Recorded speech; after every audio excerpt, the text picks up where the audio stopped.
Em poucas palavras. Um olhar sobre o mundo, a vida e a sociedade, à luz da Palavra de Deus, com Augustus Nicodemos. Em poucas palavras, começando com você aqui nesta emissora. Obrigado pela sua audiência, você que nos acompanha através dos meios possíveis, né, de comunicação possibilitados pela graça do bom Deus. Eu sou Nátia Matias, apresentador deste programa, comigo, pastor Augustus Nicodemos. Querido ouvinte, a minha saudação, minha oração em seu favor para que esse programa seja usado por Deus mais uma vez na sua vida. Não raramente as pessoas afirmam que Deus odeia o pecado, mas ama o pecador. O que pensar sobre tal afirmação à luz da palavra de Deus? Esse é o tema do programa de hoje, atendendo ao pedido do carioca Bruno Lima. Boa tarde, meus irmãos. Diz o Bruno, viu, pastor? Boa tarde, meus irmãos. Gostaria de um esclarecimento sobre um jargão que muitos crentes utilizam. Deus odeia o pecado, mas ama o pecador. Isso é bíblico? Acho que em Salmos fala que Deus odeia tanto o pecado como o pecador. O Bruno deve se referir aos Salmos 11:5. Isso. Que está escrito: o Senhor prova o justo, mas o ímpio, e a quem ama a injustiça, a sua alma odeia. Tá aí, pastor, é com o senhor agora. Tá certo. Bom, em primeiro lugar, nossa saudação ao Bruno, aí do Rio de Janeiro. E já começar dizendo que esse assunto não é um assunto muito fácil, porque dificilmente as pessoas conseguem pensar sobre ele sem deixar as emoções aflorarem, né? A pele, não é?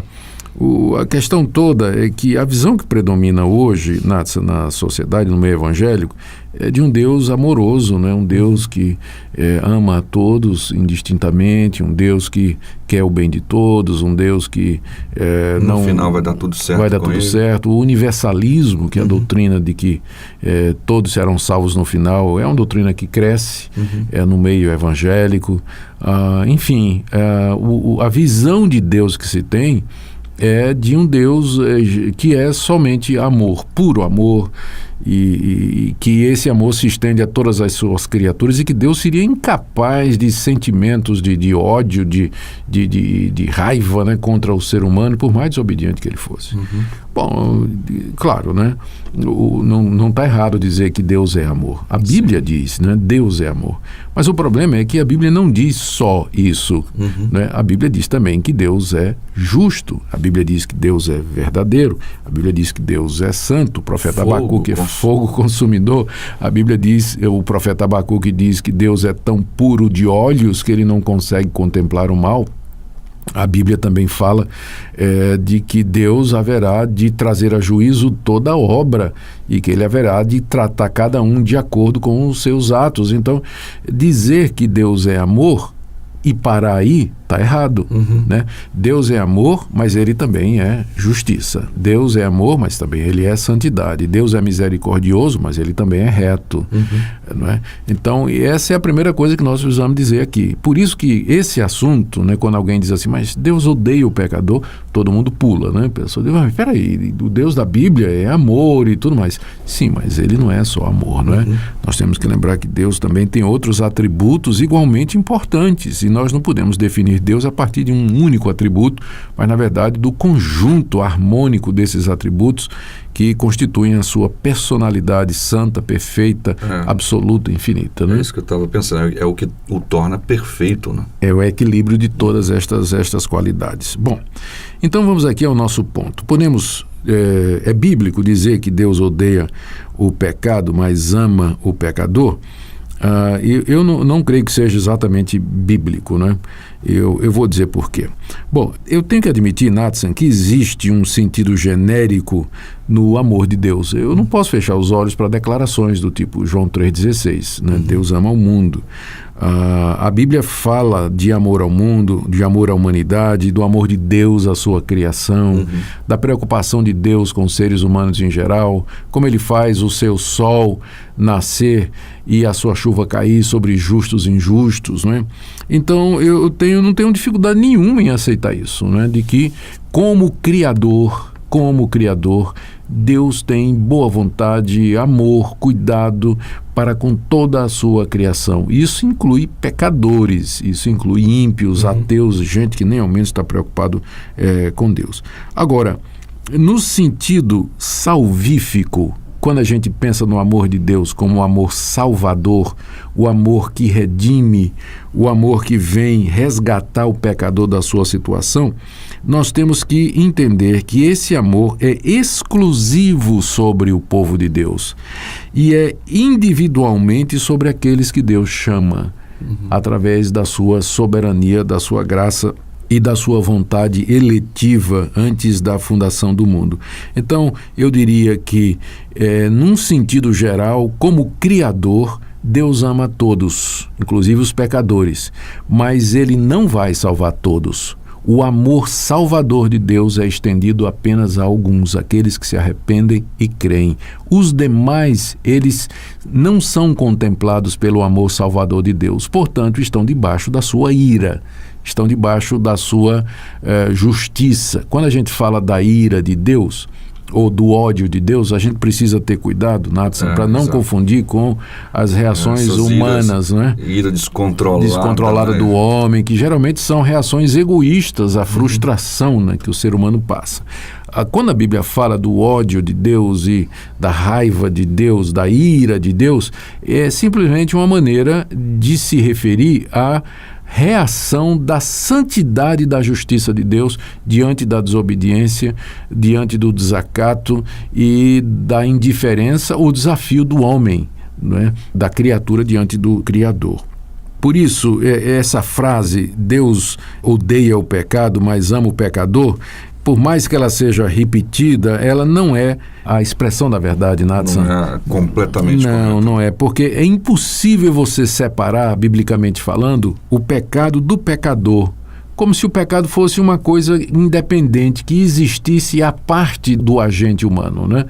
O pecador comete pecados, e o pecado só existe no contexto desta ação deliberada do pecador. Então não tem como assim dizer, Deus odeia o pecado, mas ama o pecador, porque as duas coisas se misturam, né? Não tem como você tratar uma sem tratar a outra. Eu penso, por exemplo, aqui, lá em Tiago, capítulo 1, nos versos de 12 a 15, quando Tiago, ele diz que o pecado, ele nasce no coração. Ele usa até uma figura de um homem que é atraído, é engodado por uma mulher, engravida a mulher e gera um filho, que é o pecado que causa a sua própria morte. Não é?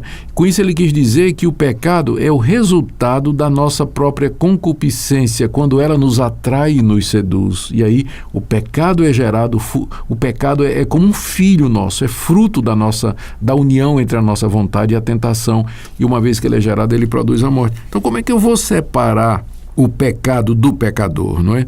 As duas coisas são gêmeos siameses, né? São dois lados da mesma moeda, não tem como você separar uma coisa da outra. Tem passagens na Bíblia que são muito fortes, né? Lá em Romanos 9, de 11 a 18, Paulo fala, né, do aborrecimento de Deus contra Esaú.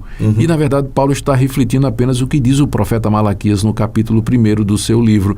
Amei a Jacó e odiei a Esaú. Aborreci Esaú. Então, esse aborrecimento de Deus, não é, para com Esaú, não é porque Deus estava com raiva de Esaú, mas porque Deus era justo, não é? E ele já repudiava ali os atos pecaminosos de Esaú, e iria fazer recair sobre ele a sua ira e a sua justiça.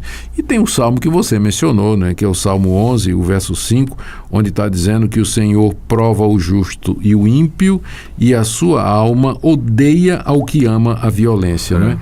Não está dizendo que Deus odeia a violência, está dizendo aquele que ele odeia, aquele que ama a violência. Lá no livro de Provérbios, no capítulo 6, a partir do verso 16, nós lemos que tem 7 coisas que Deus abomina, que Deus odeia: olhos altivos, língua mentirosa, mãos que derramam sangue inocente, coração que trama projetos iníquos, pés que se apressam a correr para o mal, testemunha falsa que profere mentiras, e o que semeia contenda entre irmãos. Quando a gente lê essa lista de coisas que Deus odeia, você vê que elas não são coisas, mas pessoas, né? Pessoas que provocam... Estão ligadas exatamente com aquelas Exatamente. práticas. São pessoas que proferem mentiras, que dão falso testemunho, que projetam projetos iníquos, mãos que derramam sangue, e está dizendo que Deus aborrece, né? Que Deus odeia quem faz esse tipo de coisa. Essas coisas, elas não andam sem que haja alguém envolvido nisso, né? Então, a frase correta seria, ou a expressão correta seria essa. Nós temos que pensar no amor de Deus em dois níveis, né? O seu amor geral para com a humanidade, que é a sua boa vontade, que faz com que Deus, através da sua providência, cuide da sua criação, Ele dá saúde, prosperidade, abençoa até os ímpios, os ateus, todos. Isso, todos eles são beneficiados pela bondade e pelo amor de Deus como Criador. Mas como Salvador, como Redentor, o amor de Deus é somente para o seu povo, é exclusivo. Aos demais, Deus reserva a sua santa ira. Eles serão justamente castigados e punidos pela justiça de Deus por causa dos seus pecados. Deus, em amor, nos preservou e chamou alguns para serem seus, aos quais Ele perdoou completamente em Cristo Jesus. Os mais estão debaixo da sua ira. Estava lembrando aqui daquela parábola que Jesus contou do fariseu e do publicano no templo. Né? Os dois ali, pecadores. Sim. Mas um deles...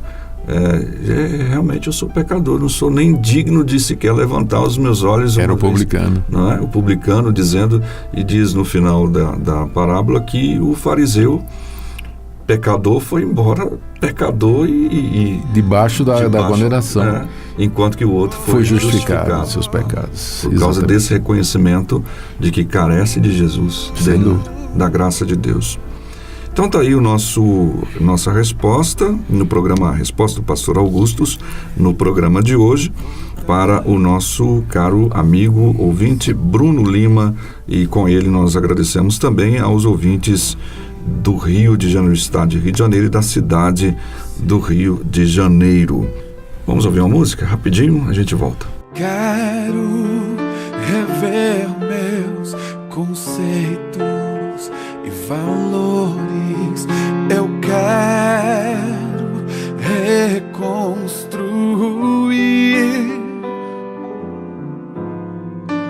Vou regressar ao caminho, vou ver as primeiras obras, Senhor, Senhor. Eu me arrependo, Senhor, me arrependo, Senhor, me arrependo, Senhor. Eu quero voltar ao primeiro amor, ao primeiro amor. Eu quero voltar a Deus. Eu quero voltar ao primeiro amor, ao primeiro amor. Eu quero voltar a Deus. De volta para o encerramento desse programa, o nosso tempo chegou ao fim e queremos agradecer a sua audiência, a todos que nos acompanham. Pastor Augustus.